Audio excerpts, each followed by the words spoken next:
welcome back to Life with Jasmine. This is my channel where I talk about mental health, where you know the phrase. Today is part 4, job 4 of why I lost my job and how it affects me today.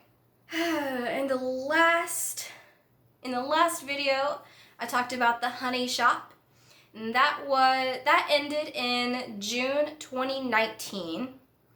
My next job is actually in the same year. Like this is the incredible part. I got a job in the same year that I lost my job. This is the first time that this happens. The first time this ever happened. Like if you notice, there's like 2 years in between my last few jobs. That's why I make a point to tell you like when a job ends and when the other job starts. So this one actually starts in the same year I lost my job. But this starts in October. I got this one in October. How I got this job was actually really funny too. I had been applying for all kinds of different jobs. This is what I do every time I'm looking for a job. I apply everywhere and then no one wants me. Funny thing is, 2 places wanted me, but they're the same place. So I'm on my way to this interview at this one retail store. And this is the retail store at the mall. So I'm on my way there. They're having open interviews all day. So it's like a walk-in kind of thing. So I'm on my way there and I get a call from the same exact store but in the Tinker Outlets location. And they call me and they say, hey, do you want to have your interview? And I'm like, yeah, sure. And they're like, okay, you want to do it now? And I'm like, yeah, sure. I'm actually like right about to pass you. So go ahead and turn in. It's like 9:30 in the morning. For some reason, they're having an interview at 9:30 in the morning, but okay. Turn in to Tinker Outlets and I had my interview. Great interview. And then I go on to the same retail store at the mall and had the interview there. Completely different interview. Completely. Like the one at Tinker Outlets was like the one-on-one kind of interview. Like you're sitting down and having a meeting with them, you're personal with them. The one at the mall was they had a bunch of people come in at the same time and they give you an assignment and they're like, okay, you're buying a gift for your friend.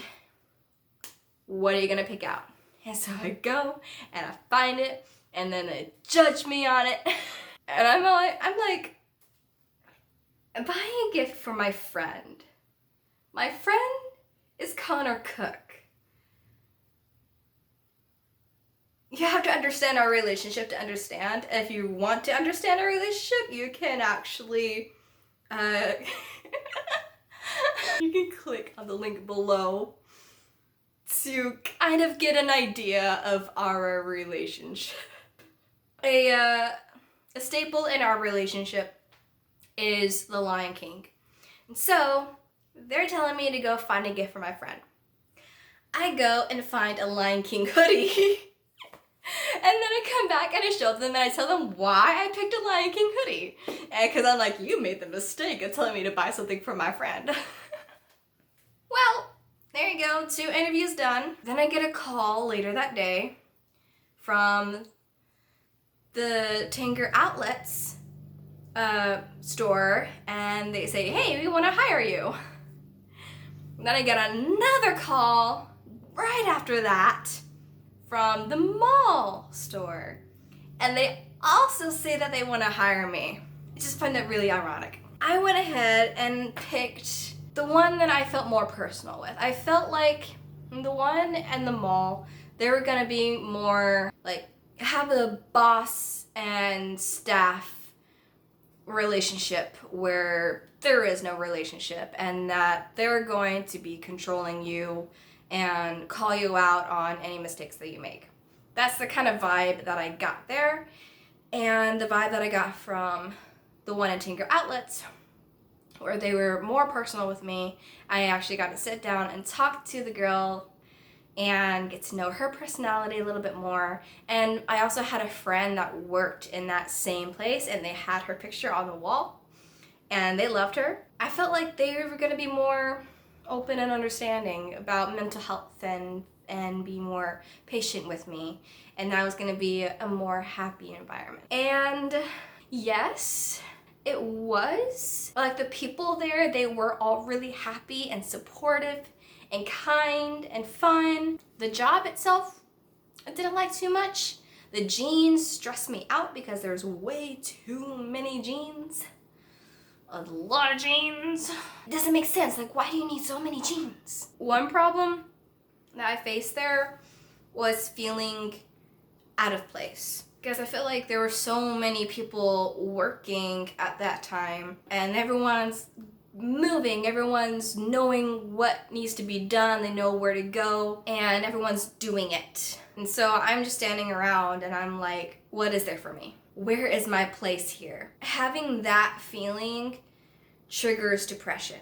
And so one day I actually had to go to the back, and I sat there and I cried for a good 30 minutes. This is what I love about the people there, was when they saw me sitting there having a moment, they're like, okay, you go ahead, you sit here, you let it out, and when you're ready, come get your butt to work. And I appreciate that. That is how you run a business. So yeah, literally everyone there was great. Like, I have nothing bad to say about anyone working there. Like, everyone was so kind. But the issue I had was this one woman intimidated me. She was, like I said, I can't say anything bad about anyone. And she was one of those people. She was super kind. She was the one that told me, take a moment and come to work when you're ready. She was so kind. But it was just something about her. It was these vibes I was getting from her that were making me feel uncomfortable. It was triggering my anxiety around whenever she was around. Because I feel like she was more structured. Like, I would not be surprised. Like, she had that personality where I would not be surprised if she had a military background. But she was really kind, so like I said, I can't really complain. It was just this vibe that I was getting from her that was triggering my anxiety around her. So, it's Black Friday.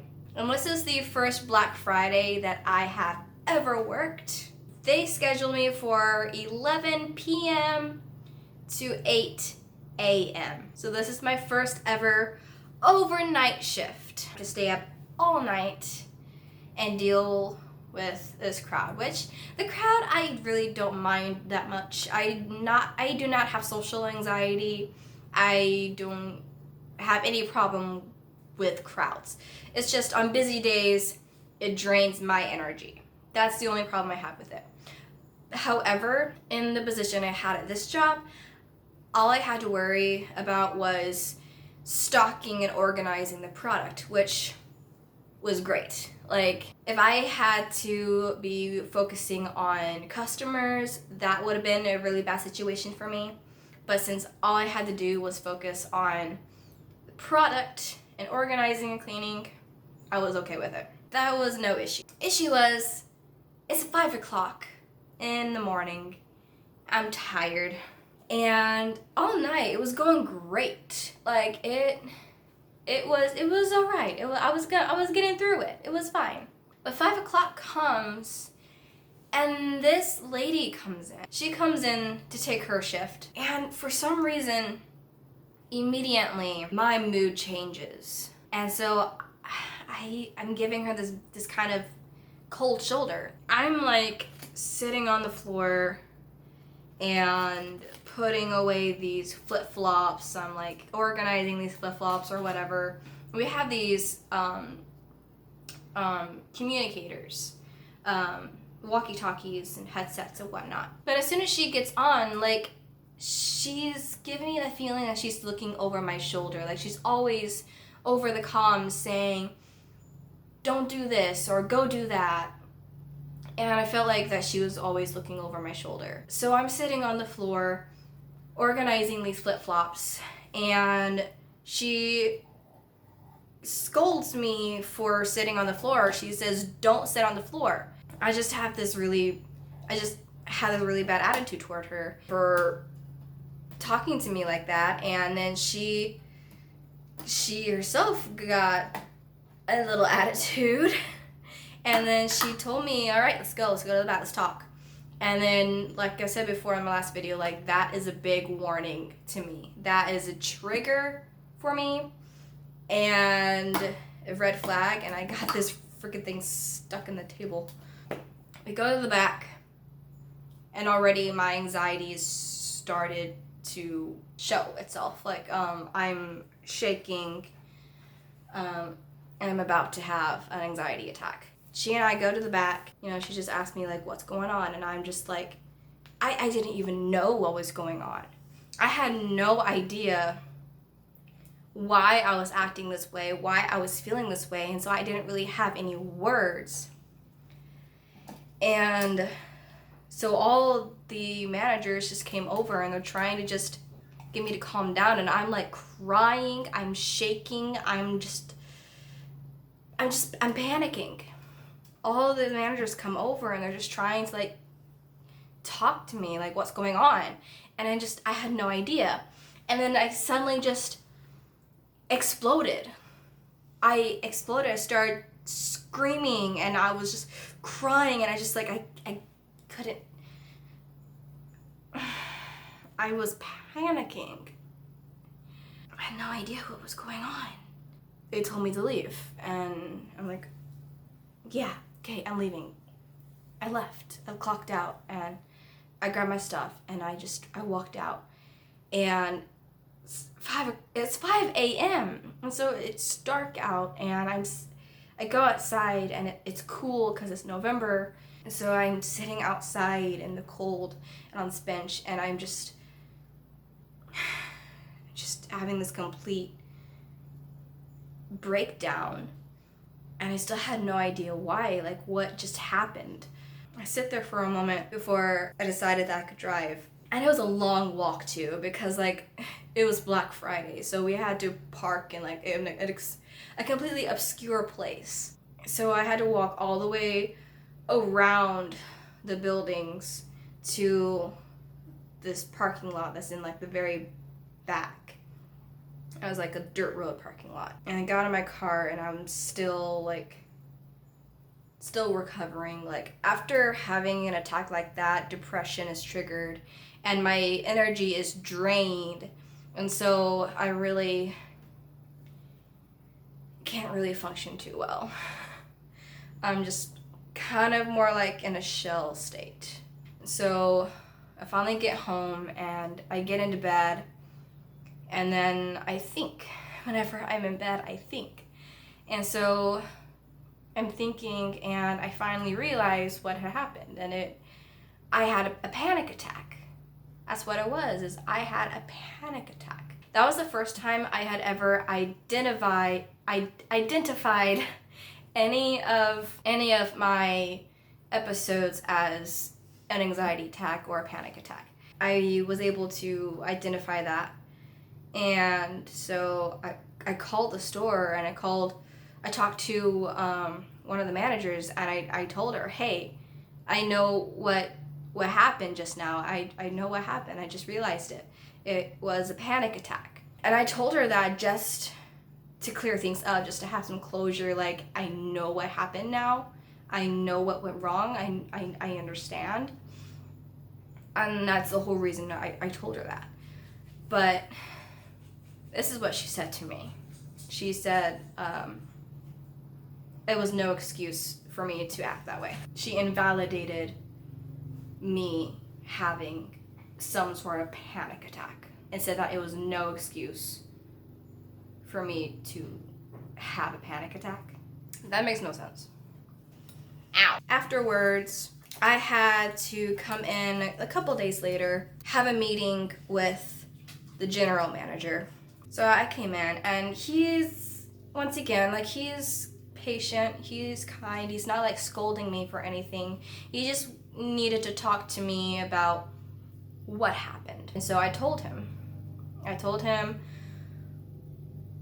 about how I felt about that particular manager, even though I know I had no reason to feel that way. She was very kind. It was just a kind of vibe that I got from her. How seeing her that night triggered me. And then I was able to tell him that I had a panic attack. And so he told me that, I don't even remember what he said to me. The only thing I remember is this. He watched that moment over the security cameras, and he said that it was disturbing. We talked about me being able to come back to work, and I said, yeah, I was willing to try. And so he was like, okay, then I'm gonna put you on the schedule. And then I left. Never heard from him again. I never heard from anyone in that store again. I was never given a schedule. No one ever told me I was fired.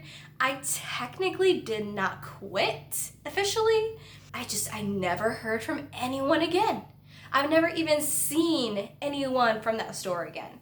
Like, you know how sometimes you like run into someone from like a long time ago in the store? That has not happened yet. I don't even know if I would recognize anyone that I worked with. I mean, I might recognize a couple people, but most people I would not probably recognize. But yeah, never heard of him again. Never set foot in that store again. Never had to. So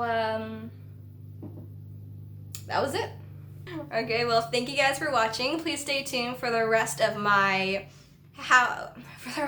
why I lost my job series. But yeah, but at the end, I'm going to have a video kind of tying everything together and talk about how everything affects me to this day. So stay tuned for that. Otherwise, please support me by subscribing and watching all of my other videos. And also check out my links below. Check out my photography website, my Etsy shop, and my Patreon. Also follow me on TikTok and Facebook. Stay real and have a super sparkly day.